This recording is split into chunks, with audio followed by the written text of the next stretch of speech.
Right, morning, Joe. Lovely to see you. Could you just start by just explaining who you are, what you do? Absolutely, John. So I am Jo, and I am a parent to two autistic teen children. So I'm a parent. And I also lead a non-for-profit organisation which supports autistic girls and women and those assigned female at birth. So we're an alternative learning provision. So I've got kind of a parent hat, professional hat, and I'm a neurodivergent woman as well. Fill that out a little bit about how your organisation works, what it is you actually offer practically. Yeah, I'm happy to. So essentially, we set ourselves up 3 years ago, and we're a non-for-profit because there's kind of a lack of support and understanding out there for autistic girls and women, and those assigned female at birth that may identify in other ways. The lack of kind of social spaces or, understanding and support in school and so on. We set up our organisation to provide that within our area, so in Surrey. So we run weekend, after school, holiday activities, which are social interest based, so around hobbies, gaming, arts and crafts, animals, baking, cosplay, manga, you name it. So we run lots of different activities around things that the girls and the teens want to do. But all of that is underpinned by a sort of social, emotional, mental health and wellbeing curriculum. So we do lots of activities to support with that, as well as life and work skills. So we run activities for 7 to 12-year-olds, 13 to 18-year-olds, and then 18 to kind of early 30s. But we also support parents and carers as part of our offering as well. And essentially, we're just a community, John, of autistic girls and women and those around them, professionals, and we offer support to each other and fun and enjoyment, I hope. From your various perspectives, what is it that you understand inclusion to be? I guess it's in really simple terms, kind of, it's exactly what it says it is. For me, it's about ensuring that an individual or a group who might be at a disadvantage in some way has got equal access to something, whether it's education, whether it's an activity, to an opportunity, to something in the community. But it's about ensuring they're included in all the ways that matter. I think sometimes it's seen not by many people necessarily, but I think sometimes it's seen as just providing access, like equal access to academic education. But actually, I think it's ensuring people are included in other ways as well, physically, socially, emotionally, in terms of kind of life work skill preparedness, in lots of different things as well. And I think it's about kind of emphasising sort of ensuring people are included that, might have kind of financial hardship or, difficulties in their background, or that might not be included, because of around the kind of 9 protected characteristics as well, like, age or disability or kind of gender and that kind of thing. But I guess for me, for inclusion, and I've kind of been reflecting on this quite a lot, is it's about ensuring fairness. It's about ensuring kindness. It's about redressing the balance and making a place, whether it's an organisation like ours or a school, kind of a safe space for people who don't always have safe spaces. And I think it's got to be central to any organisations or schools' ethos. Their equality, diversity and inclusion policy needs to be real. It needs to be breathing. It needs to be more than just lip service, if that makes sense. Oh, very much so, yeah. Yeah. So a couple of things out of that. I mean, just that last point. So it sounds like it's attitudinal as opposed to a thing. It is actually values and attitudes. Is that fair? Yeah, absolutely. I mean, it's got to be, that's why I say it's got to be central to your ethos as a school or an organisation. We've written out as it's about what you believe, what you're committed to, and your approach to equality and diversity inclusion has got to be absolutely central to that. And you've got to be willing. We've written our equality, diversity and inclusion policy at the beginning of when I started the organisation 3 years ago. It's been through quite a few iterations, and we've had to. And it's about it being a learning document as well, if that makes sense.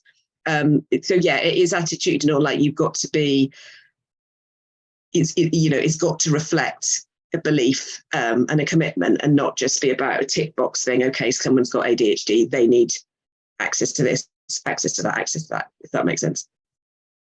Well, and also that also picks up the other point I was going to ask, was when you were saying it's about equal access. Equal access doesn't mean same. No. That's yeah. It's something about acknowledging difference and working with difference. Is that fair?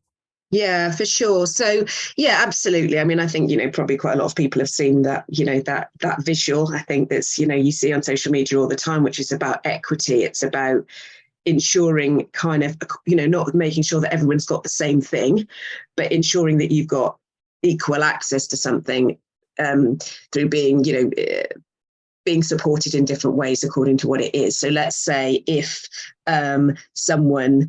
let's say it's just about getting into the school environment, there might be some children that find it easy to transition into school, so they don't need extra support to get into school. Other people might find it a lot harder to transition from home to school. So things may be put in place, like a slightly different start time. It might be that they're met by someone. It might be that there's a visual, a timetable of what's happening that day to support them in. So although the scaffolds, the accommodations being put in place are different for the person that struggles with that thing, it's ensuring equality, because it's meaning that both of them are, just as, or more likely to be, equality for them getting into school. And so, given that, are you able to give us any examples of where you've seen good practice, where you've seen inclusion in action? Maybe it might be helpful if, I can approach it as a parent about ways in which my children's schools have supported that inclusive access. Maybe that might be helpful first of all, and then I can maybe talk about it as a kind of from our organisation, which is obviously kind of slightly different from a school,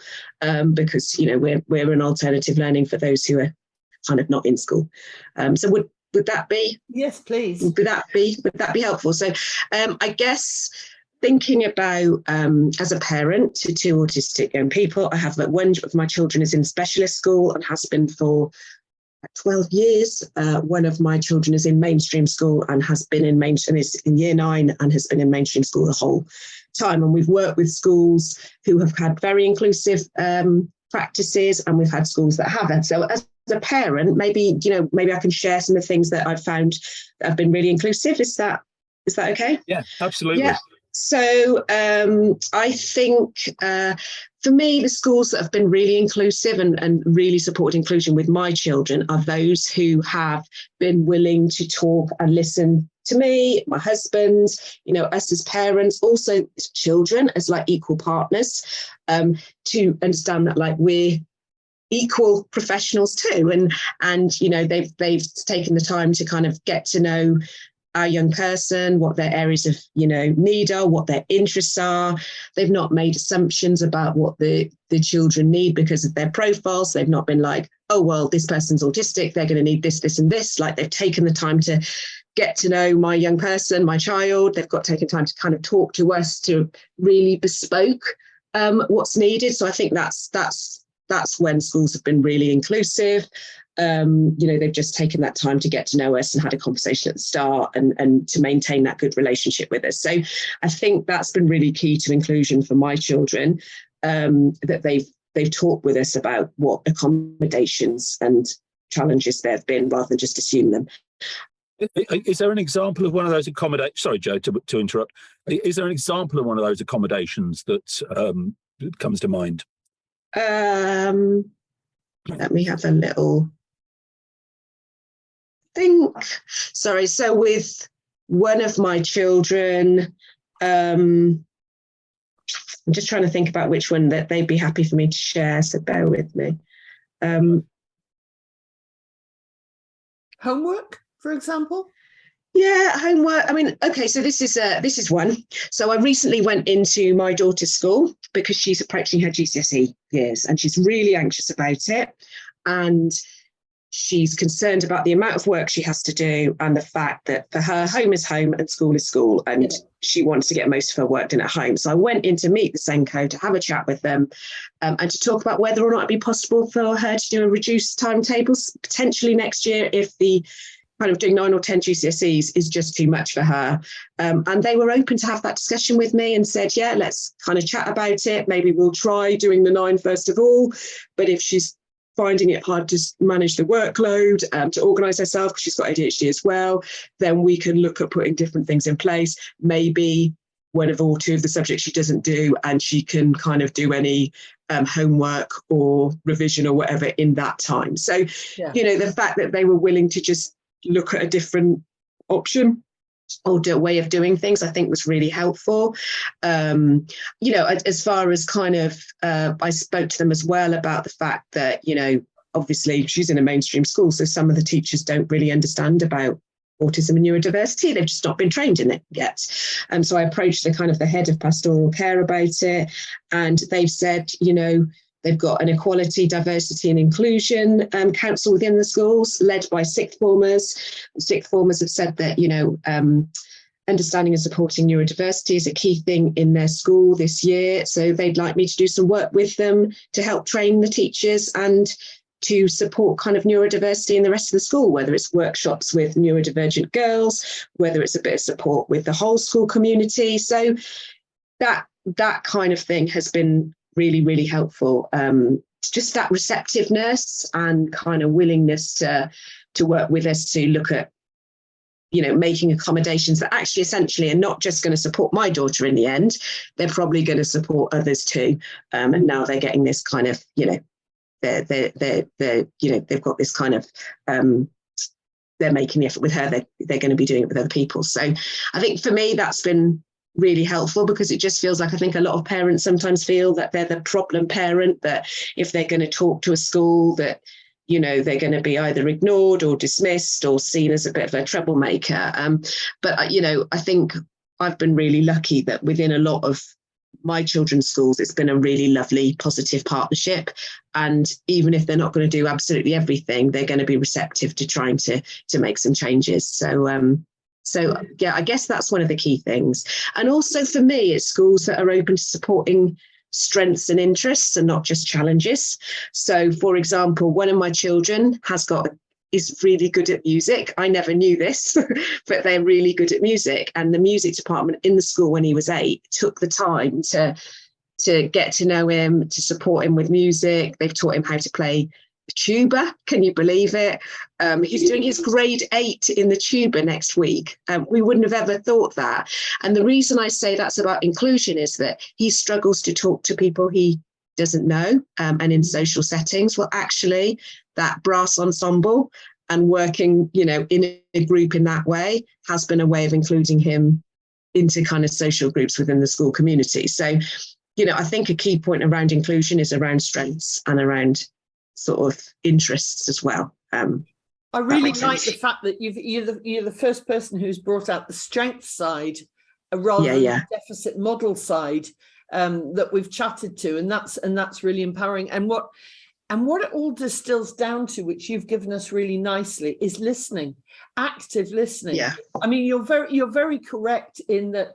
If you're working with parents or you're on parent forums, or parents are part of your working life, a lot of the as you said, they're set up, the system seems to set them up to have to fight, which is instantly gone. If people listen and understand each other, isn't that the way of the world, of course? So I'm really pleased you've brought that out. But that brings an issue of time, doesn't it? Because to give somebody that time and to give it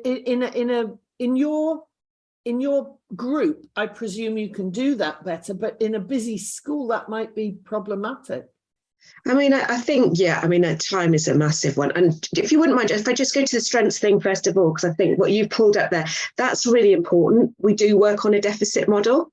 And that's why up here we do things around social interests, because the things you're interested in tend to be the things you're good at, and then the things that you might work in the future, So, for example, I think, and every month we talk about a different strength we might have. We're meticulous, we might be this, we don't try to over-egg it. But I think a strengths-based model is really important.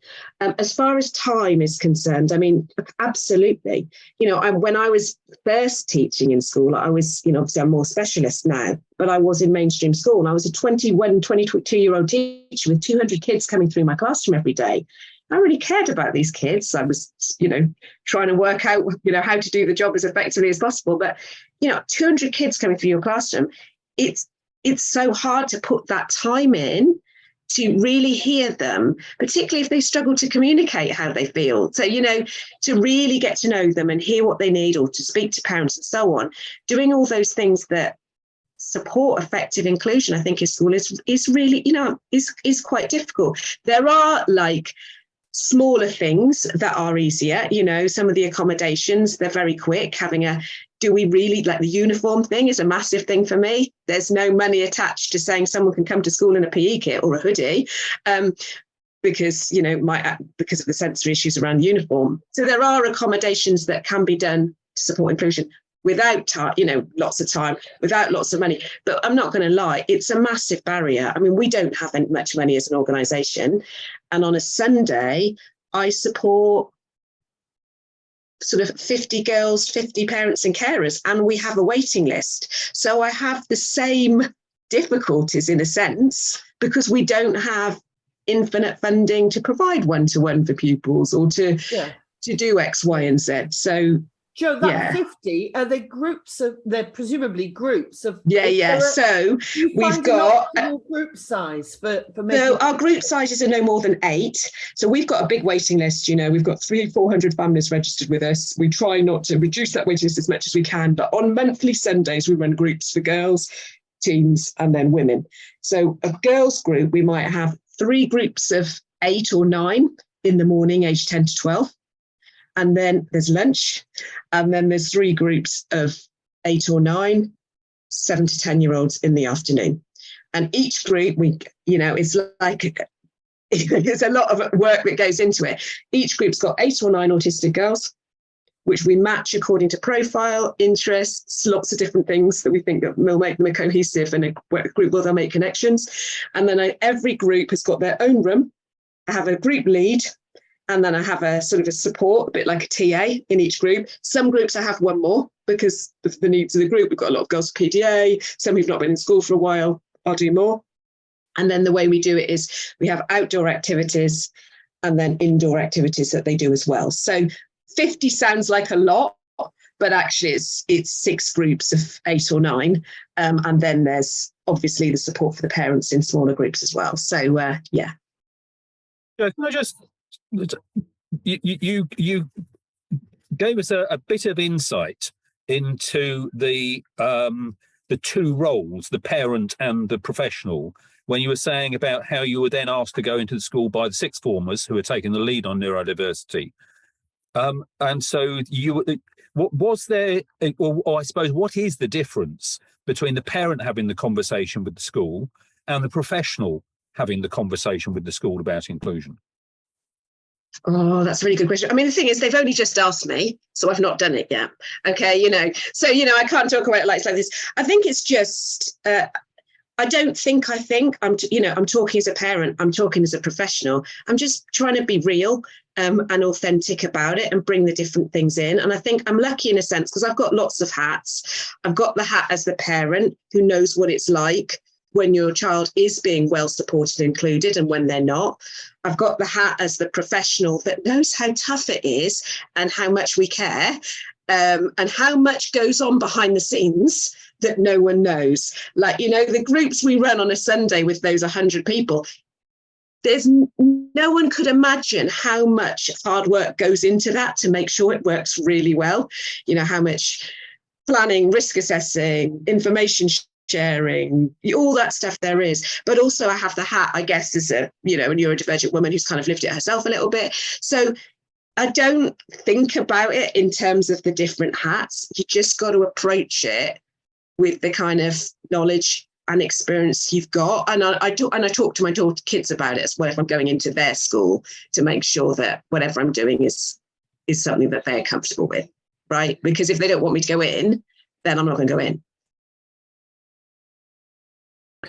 So thank you, Jo. It's been fascinating so far. I had two questions, really. And the first one is, you've explained very clearly the importance of the relationship between the parent, the professional, and the school. And I'm not, that's an artificial divide between professional and school, because we all know that professionals are in schools. But my question is, do you have any advice, particularly for parents, where the school is not receptive to recognizing the need to provide suitable support, or maybe there are other reasons why they're unable to engage in the way that we know is important, and on all the ways in which you've modelled that has been effective, for example, in your context?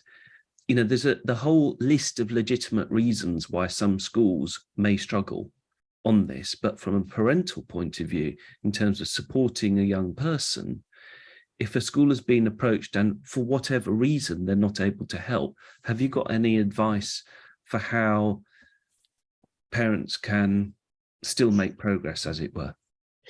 It's a really hard question, because it so much depends on lots of different situations, whether or not it could work, if the right things can be put in place, lots of different things. Also, I kind of will add that as far as my organisation is concerned, I manage looking after the girls and the women and the support there. I've got a fantastic parent carer support team that do that work for the parents. So I kind of think they probably answer this question better. It's really difficult. There are books out there that I've used in the past. There was one, I think, is it called lady called Claire Sainsbury? I'll have a look in the bookshelf. There are some really good kind of books and supports and suggestions out there about suggestions on how to form a kind of a positive collaborative relationship with the school. I think for me, one of my big things is that sometimes, we've got our child, we're really trying to support them, they're not getting the support you need. I think people can automatically, you feel this protection, you feel this sort of the tigress or whatever a little bit. And I think sometimes people can go in with a list of demands, which is really difficult for teachers or whatever that are kind of working really hard, overworked, trying to do the best they can. So I think I feel like it's about trying to do what we can to keep that relationship positive. I mean, in the book I read, I remember 10 years ago when I was approaching this for the first time, it was like, can you do things like supporting at the school fetes, or being a helper for the kids to read, or can you help with lunchtime, or this kind of stuff, to kind of feel like you're doing your bit as part of the community a little bit. I think obviously there's that kind of thing I think is helpful, but also stuff like, let's say they're not being included insofar as,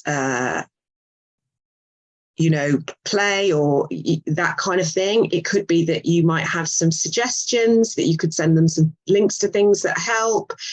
That kind of thing can be helpful. I think you can get advocates that can support you. I did a lot of, it's kind of a way ago, but I did a lot of kind of, I did things like work with them. I shared kind of little photos or videos or insights at home, because sometimes they didn't see what I saw. So I think that was quite helpful.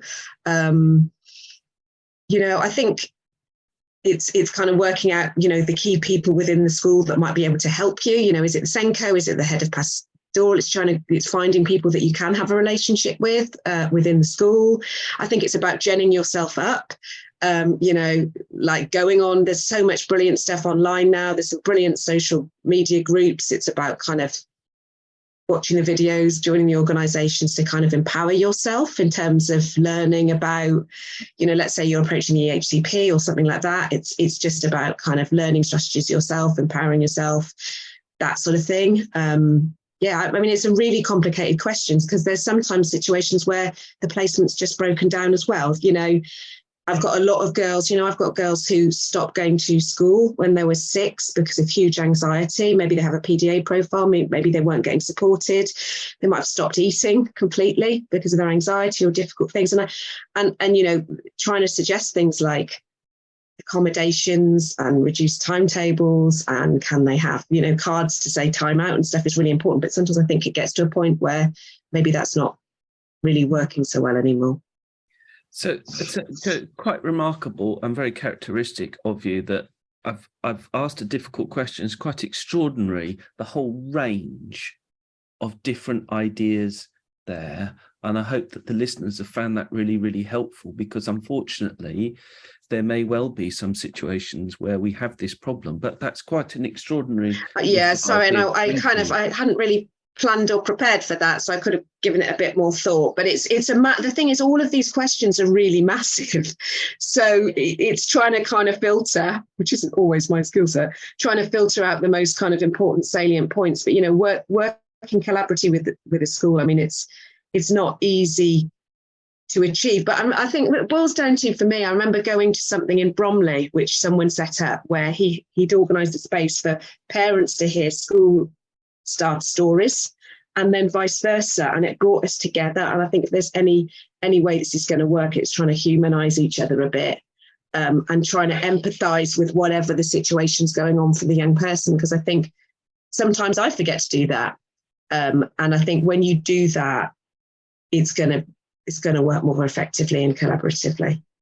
Okay, so I have another question, and I'm not trying to ask another difficult question here, but you said that your organisation, you founded it 3 years ago.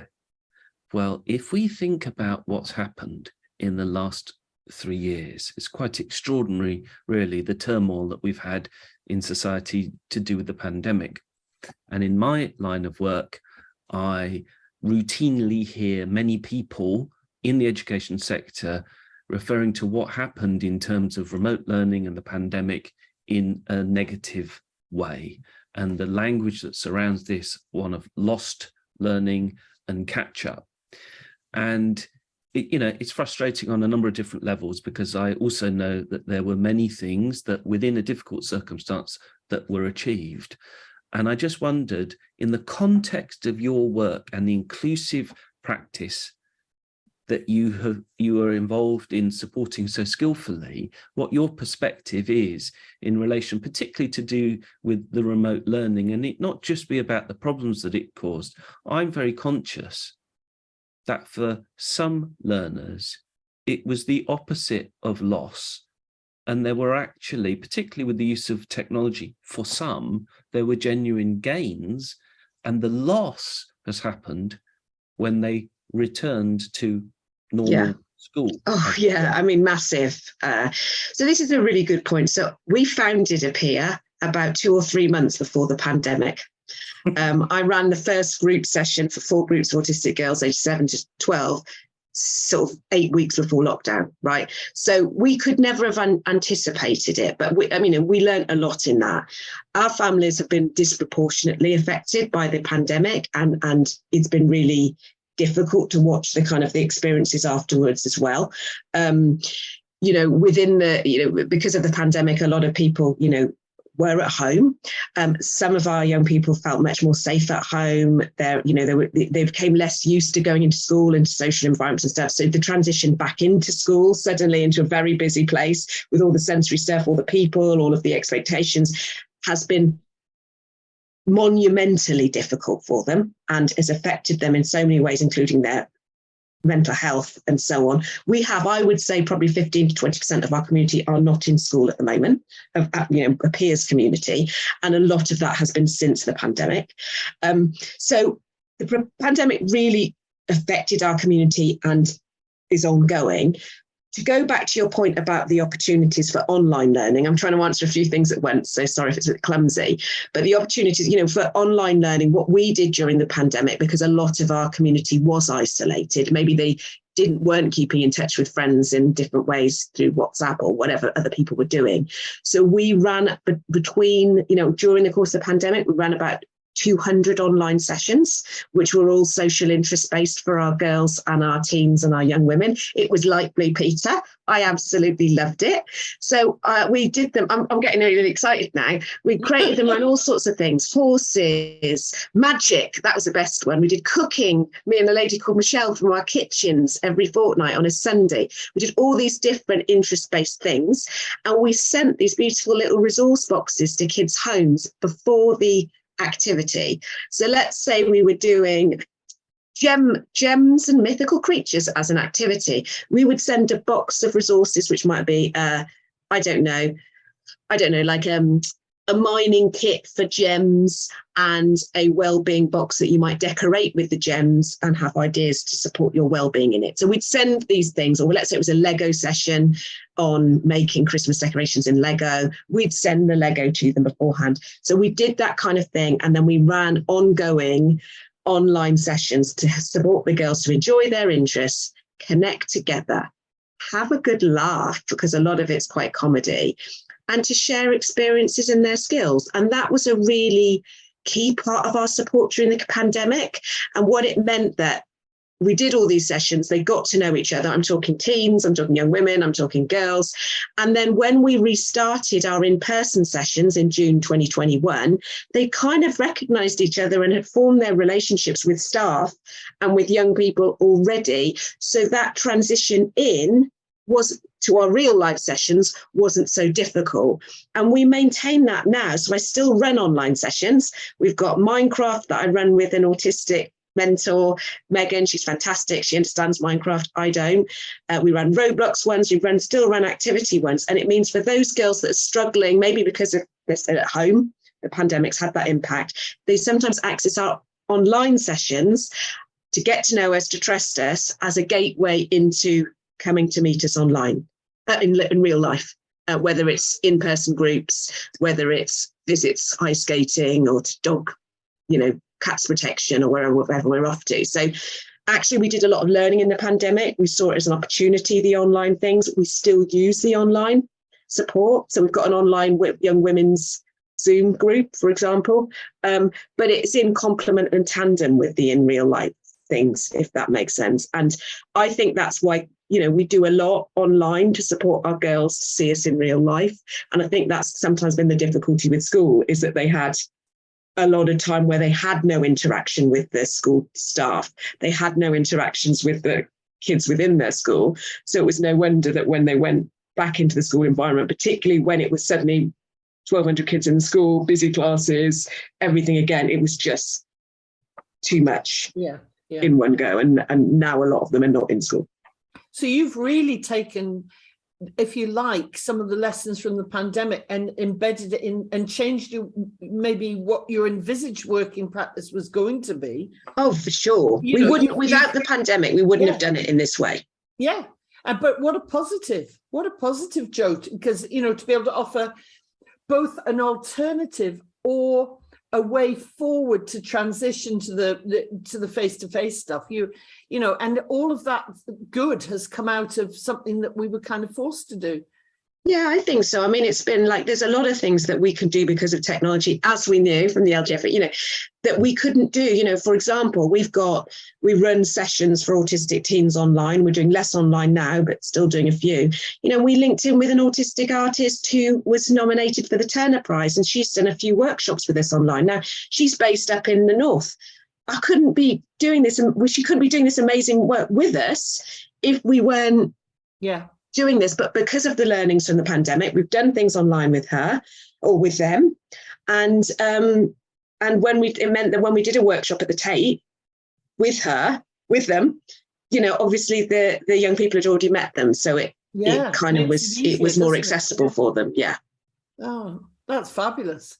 Yeah, no, I think there was a lot of opportunities in that pandemic, and also, for the parents as well. And, with a lot of our young people about inclusion, we have to include them within our environment. I run an alternative learning provision for girls and teens and those assigned female at birth who are not in school. So on a Monday, I run sessions for teens. On a Wednesday, we run sessions for younger girls. And these young people, some of them have not been in school for a number of years. Some of them have got PTSD. And I'm being really honest because of their school experiences. Some of them have got a whole range of challenges that they're dealing with at home, through other things and so on. So in order to include them is such a fragile thing, and it's such a careful thing. For that cohort, I'm talking about my weekday cohort, I staff these a lot higher and stuff like that. We have to try and go every extra mile, dog walks, like I say, getting to know them. I've done Zooms with girls where I'm talking to a closed bedroom door and then maybe an ear in a, you know what I mean? Yeah, just to take that time to build. It's all been about a relationship building and building them in. I mean, I've got one young person, we're like a bit of a stepping stones, a bridge provision away. So one young person who is year 10, bright, fantastic, has had a reputation within a mainstream school as being a troublemaker, you know, a problem, lots of behavioural difficulty, is all that kind of thing. Came out of school, big mental health issues because of the trauma they'd experienced, and we spent a term with them on our Monday group, building them back up, building their trusting relationships, feeling like they could trust staff again, building their relationships with other girls, hearing them, listening to them. What do you want to do? What things that they want to do? We did a thing where they raised money, and with the money they raised, they could choose what activities they're going to do and spent the money on the resources with them. So we spent that time really building up their confidence, really trying to include them. And they're stepping now into a school again in January. And we hope that we're that gateway towards that. But to include that young person and build them up again and whatever has been such a careful process. And that's what we're having to do for all our weekday students, which is a very different provision for what we do at the weekends. So that raises for me a couple of points. One is the time that you've been able to invest, and you were talking earlier about how people in schools are often very time poor. Yeah. And the other one was actually, is school always the best placement for children and young people to learn? So which question, can you tell me which question I need to answer first, John? Just sometimes I can think of a million things to say about both of those. So I don't even know where I'm going to start with that. Take the second one first, because I think the first one is. So is school always the best place for children and young people to be educated? So in my opinion, no, it isn't. School, like a really compassionate, well-run, whatever school. Schools can be fantastic. I've got, teachers are fantastic, right? They can be amazing. Both of my children have been educated in schools, one in specialist school, one in mainstream schools, pretty effectively, right? They're happy, they're progressing, and so on. So for them, it's working well for them. And by the end, I could say that was the answer for them. But is it for every young person? No, it's not, because, this is the trajectory that I see, and I will tell you why I think it's not for some young people. I see young people, we start at 6 or 7, so I see them when they're really little, and I see them when they're in primary school, and it's working okay for them. They're accessing the academic stuff with a few accommodations, hopefully okay. They've kind of got some sort of friendships. It might be beginning to get a bit tricky, but the other kids are young. They're young. We're in a primary school where you've got the same teacher all day, every day, most of the time. It's small, it's nurturing-ish, it's working okay at this point. Then we're getting older, we're approaching secondary school, and this is where I see that for some young people, it becomes really difficult. And then we're getting to see this whole transition to secondary for our community is really massive and very, very difficult. The friendship situation is getting more difficult. The academics and having to manage your own, all these different lessons with all these different people is getting more difficult. Puberty's kicked in, so there's all the sensory and stuff, all the different things attached to that.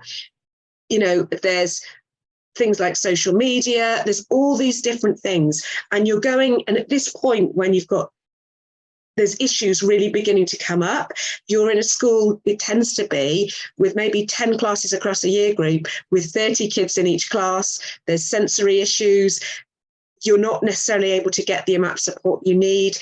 I think for some young people, school doesn't always work, but they can't create the environment or provide all the accommodations that the young person needs for various reasons. So I've got young people who are academically able enough to be in a mainstream school or whatever, but they're not being supported there. They're not happy there. I've got a lot of young people that have been in various mainstream schools, various specialist schools, and for various reasons, it's not worked out. and we need to do, you know, they've had to do something different, and they deserve us to do something different. Sorry, Carol. I'm just going to say it's a size matters thing, isn't it? Because it's a size matters thing. It is a size matters thing, because if you look historically, because people will always say to me, well, where were these children before? This is what they say to me all the time. Well, why have you got all these numbers now? Why, you know? And one of the things that I'm beginning to think is because if you look back, we had far more schools and there were smaller schools. And in a smaller school, all the things you've identified there, there's fewer sensory issues, there's fewer people to have to cope with, fewer teachers to have to understand. And then partly because of economies of scale and all those kind of things, we've made bigger schools, and then we brought our schools together into maths and moved from things. And we've just made it far more difficult, not just for neurodivergent youngsters. Oh, good. But for, you know, all children. We're asking such a lot of them now, aren't we? As these schools get bigger and bigger, and of the staff. I completely agree with you. I mean, you know, our weekday groups are different to our weekend ones. Our weekday groups, we've got groups of up to 8, most of them are smaller, and I staff it 3 staff for every 4 kids. So we can really give them that nurturing, give them that listening ear. If one of them's struggling, you know, on Monday I had one girl who couldn't get in through the door that day. So I could spend that time bringing the resource, offering the choice, giving a different. But I couldn't do that necessarily in this massive school, you know. So, you know, I think what I would say with that is that sometimes there are reasonable adjustments that can happen that will facilitate someone who is not in school or struggling to be in school to be integrated and happier in school. But it is a very unforgiving, difficult environment. Being, you know, you get lost, particularly if you're an autistic girl who masks, and so you're all like trying to do everything really well, no one's going to notice, but the stress and the anxiety you've got underneath and the impact on your own mental health, you know, so it's a tough environment to be in. And I think we're seeing a lot more girls, like in our weekday groups, I've got girls who are homeschooled where parents have just said, you know, the school system's not working for her. Let's just work it out as a family and do it ourselves. So maybe they're linking in with Interhigh, online things for subjects. Maybe they're paying tutors to come. Maybe they're linking in with local homeschool groups. They're making something that work. But also I link very closely with the A2E teams within our local authority. So we've got 4 quadrants within our local authority in Surrey. So 4 areas. And there are 4 access to education teams. So I've built really strong links with a couple of those, and they work with all of the kids that are not in school at the moment.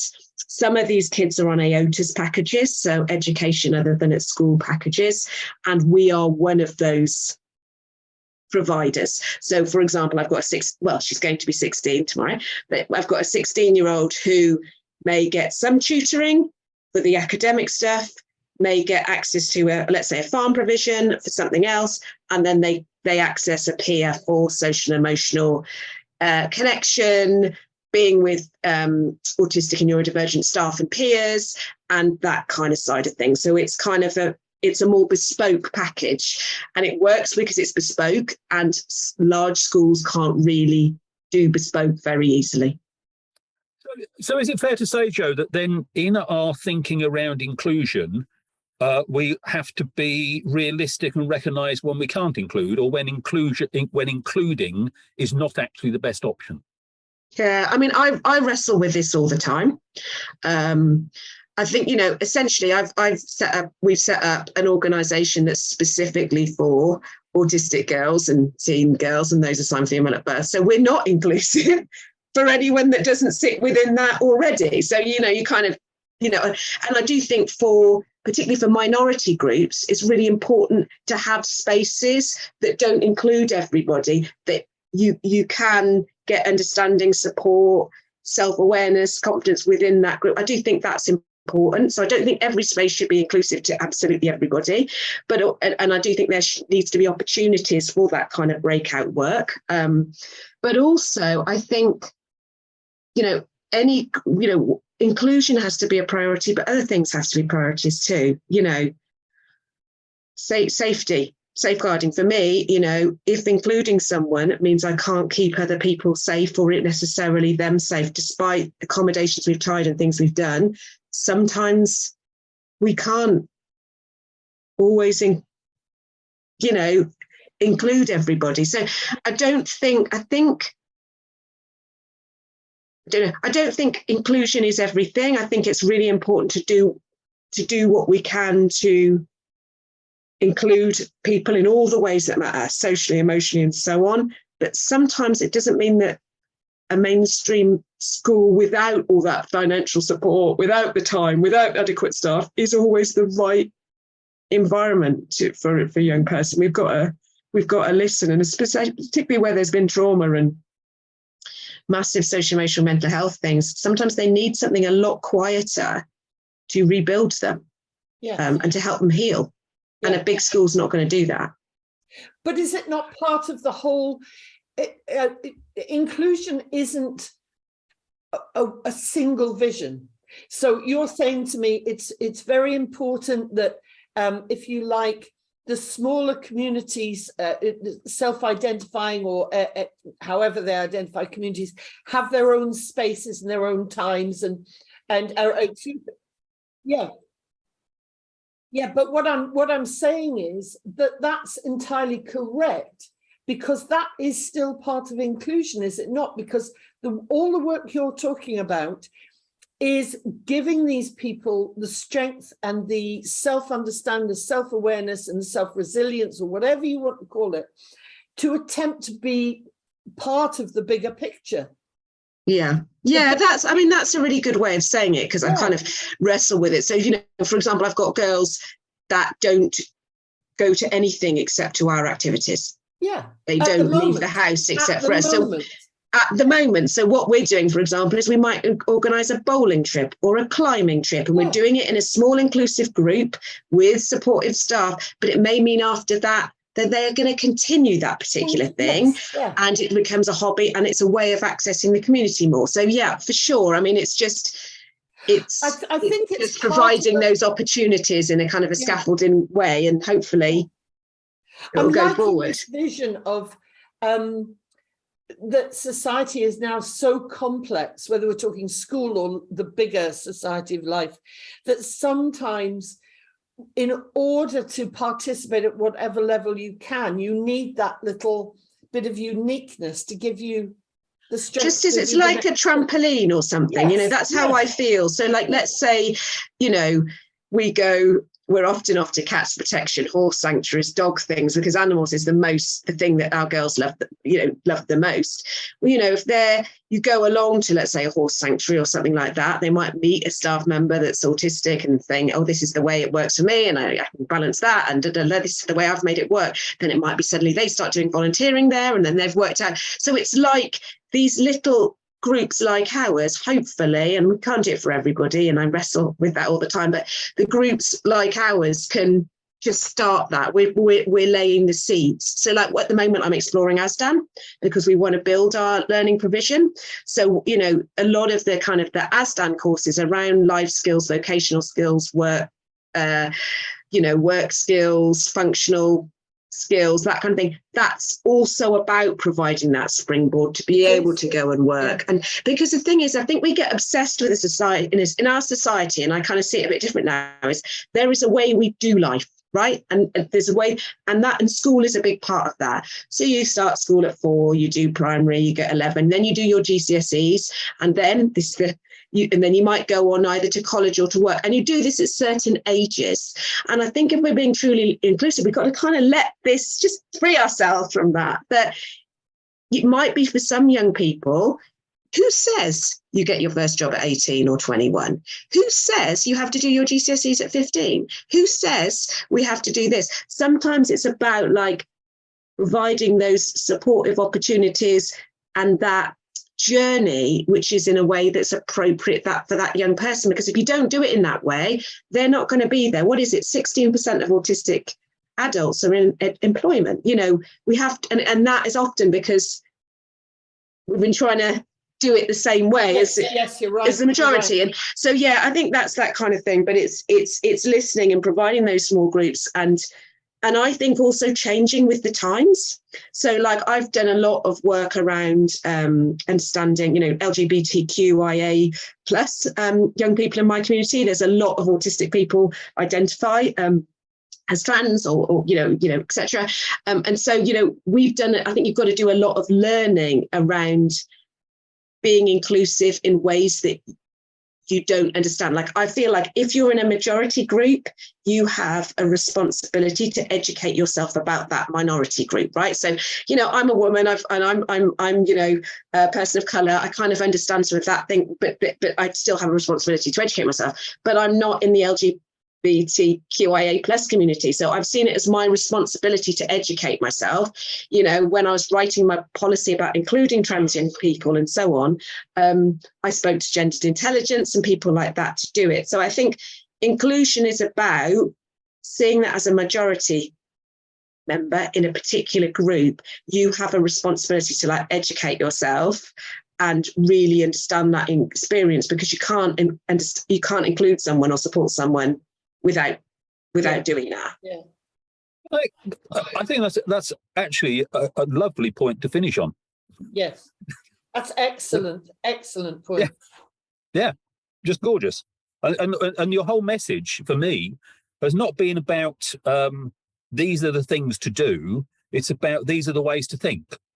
It's about the listening, communicating, educating, understanding, the flexibility, the seeing, not just seeing people as different, but understanding difference and appreciating how living in a world that is different.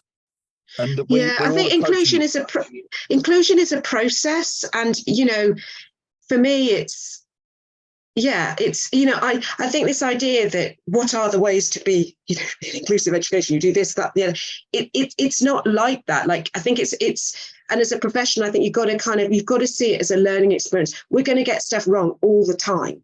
We're not going to have the answers. We've got to be reflective, and but it's about if there's a real authentic commitment and belief in making a difference, trying to make a difference, despite the fact we've all got a zillion hurdles. I'm not getting invoices paid, whatever. As long as you're trying, you kind of got to, I guess, like lots of things, you got to leave it, let it go. Keep trying, Jo, because you're brilliant. Yeah, I think also, Jo, we've got to forgive ourselves. Yeah. We recognise that we don't get it right, but we have to recognise that we are doing our best. Yes. Yeah. Yes. As obviously you are. Thank you.